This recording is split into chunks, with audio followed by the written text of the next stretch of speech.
আজকে আমার আইবুড়ো ভাতের দ্বিতীয় পর্ব।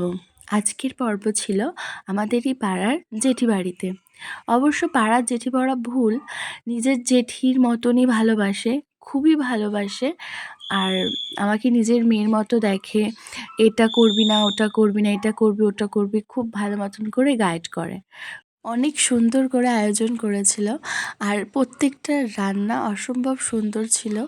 জেঠির হাতের রান্নার সত্যিই জাদু আছে। জেঠির এমনিও সবাই আমরা জানি জেঠির রান্না খুবই সুন্দর, খুবই ভালো খেতে হয়। আর তারপরে চলে গেছিলাম, তারপরে গোছানো আরম্ভ হয়েছিল। বউরানী গেছিলো আমার সাথে, বউরানী একটু গুছিয়ে দিচ্ছিল। তারপর আমি গিয়ে বসলাম, আমাকে আশীর্বাদ করলো।